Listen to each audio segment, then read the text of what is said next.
राधे राधे। सभी भक्तों को प्रेम भरी राधे राधे। देखिए, आज मैं आपको माधव दास की दूसरी कथा सुना रही हूँ। ये माधव दास जी थे, ये एक ब्राह्मण थे।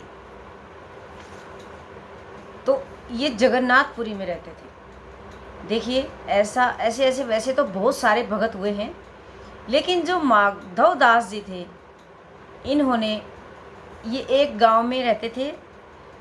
कान्यकुब्ज गांव था, वहाँ के ब्राह्मण थे ये। तो उन्होंने एक संसार बसाया हुआ था। जैसे इनकी एक पत्नी थी और खूब धन संपत्ति भी कमाई इन्होंने, अपना घर बार मतलब गृहस्थी अच्छे से चलाई। लेकिन कुछ दिनों के बाद इनकी पत्नी स्वर्ग सिधार गई। जैसे ही पत्नी ने स्वर्ग सिधारा और माधव दास जी चल पड़े और अपने वैराग्य की ओर चल पड़े। वहाँ पर जाके गंगा के किनारे पड़े रहते थे। गंगा के समुद्र के किनारे, गंगा के किनारे, जमुना के किनारे ऐसे ही रहते थे और अपने को भगवत ध्यान में लीन कर दिया। और अन्न जल सब त्याग दिया। ऐसी भक्ति करने लगे कि इनको अन्न जल की कोई भी ऐसा मन में था ही नहीं कि मेरे को भूख लगी है, कि मेरे को प्यास लगी है।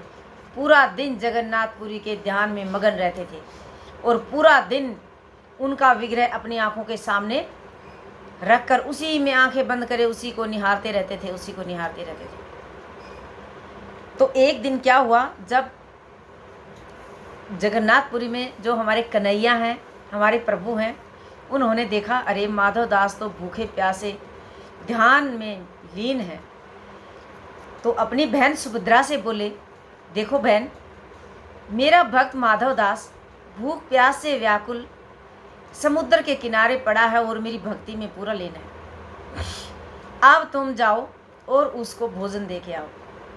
तो उन्होंने बड़ा अच्छा सुंदर भोजन और सोने के थाल में, जो सोने के थाल में प्रभु को भोजन रखा जाता था 56 भोग, उसी में जो 56 भोग ठाकुर जी को चढ़ा और उन्होंने माधव दास जी को सुभद्रा के हाथ भिजवा दिया। और सुभद्रा वहाँ जाके देखती है, वो तो बड़े लीन हैं पूजा में, ध्यान मगन में, बस अपने ठाकुर जी को ही ध्यान में लीन बैठे हुए थे। सुभद्रा ने थोड़ी देर तो इंतज़ार किया, फिर मन में सोचा कि इनको जगाऊं। तो मन में सोचा कि नहीं, मैं इनका ध्यान भंग नहीं करना चाहती, और भोजन को उनके सामने रखा और वापस आ गई। आके कृष्णा को बोली, भैया वो तो ध्यान में इतने लीन थे कि मैंने उनका ध्यान भंग नहीं किया और मैं तो थाल सामने रख के आ गई। कृष्ण जी मुस्कुराए और फिर जब वो उनका ध्यान थोड़ा सा टूटा या जैसे भी उन्होंने आंखें खोली, तो देखते हैं एक सुंदर थाल सोने का और उसमें 56 भोग रखे हुए हैं। तो वो भगवत प्रेम से उन्होंने हाथ जोड़े और उसकी आंखों से जल की अश्रु धारा बहने लगी और वो प्रभु का ध्यान करते हुए, और उन्होंने भोजन को पहले भगवान को चढ़ाया और फिर स्वयं पाकर बड़े आनंदमयी हो गए और दोबारा फिर ध्यान में चले गए।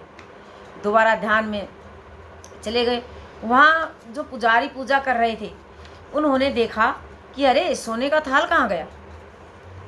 तो वो तो बड़े दुखी हुए, बड़े सोने का थाल था भाई, किसने चोरी कर लिया। तो इधर उधर सोने का थाल ढूंढने लगे। तो ढूंढते ढूंढते वहीं माधव दास जी के पास पहुंच गए। अब माधव दास जी को देखते हैं कि वहाँ पर भक्ति में लीन है और थाल सामने रखा है। उन्होंने उसी को पकड़ लिया, अरे चोर तो यही है, और उधर ला के तो उनको बड़े चाबुक मारे और उसको तो बड़ी दुखी हालत से मार पिटाई, बड़ा ये चोर है, बड़ा पीटा।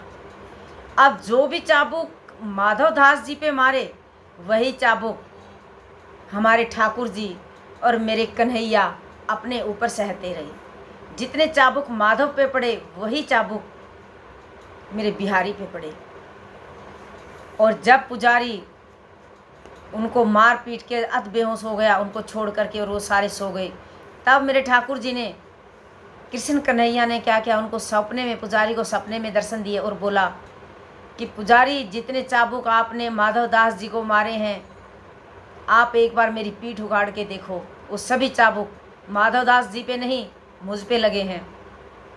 क्योंकि वो मेरा परम भगत है, और जो भी मेरा परम भगत होता है उसको मैं कोई भी कठिनाई, कोई भी दुख मेरे से सहन नहीं होता, मैं उसको कोई दुख नहीं आने देता। पुजारी की आंखें खुली, दौड़ा दौड़ा मंदिर में जाता है और जाके ठाकुर जी को थोड़ा सा उनका पल्लू कमीज उठाकर देखता है, तो उसके पीठ के ऊपर जहाँ जहाँ भी उसने चाबुक मारे थे उसके पूरे मोटे मोटे नील पड़े हुए थे। अब पुजारी उसके चरण पकड़ने लगा और रोने लगा, अरे प्रभु मुझे माफ़ कीजिए, प्रभु मुझे माफ़ कीजिए, और ज़ोर ज़ोर से रोने लगा। तभी ठाकुर जी बोले, ठाकुर जी तो क्या बोले, वो रोते रहे। उधर माधव दास ये सब देख रहे थे। माधव दास भागे आए और मन ही मन आंखें बंद करके प्रभु से बोले, रे प्रभु इसको माफ़ कर दीजिए, कोई बात नहीं, इसको माफ़ कर दीजिए।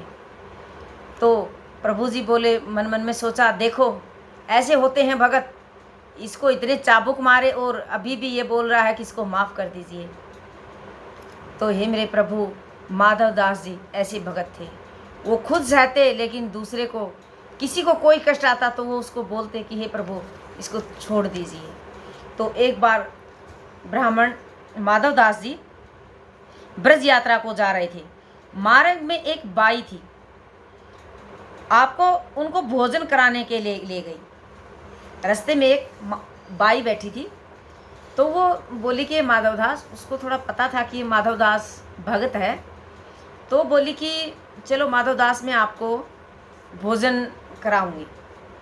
तो ब्राह्मण था, कोई भी ब्राह्मण को भोजन पहले लोग क्या होते थे, करवा देते थे। जैसे कोई ब्राह्मण है, उसका पुजारी है, तो बोलते थे चलो भोजन करेंगे। तो उसको भोजन कराने के लिए अपने घर में ले गई। बाई ने बड़े प्रेम भाव से उनको भोजन कराया। इधर उसके बगल में श्याम सुंदर जी छोटा सा रूप धारण करके उसके बगल में बैठे हैं और प्रसाद पा रहे हैं।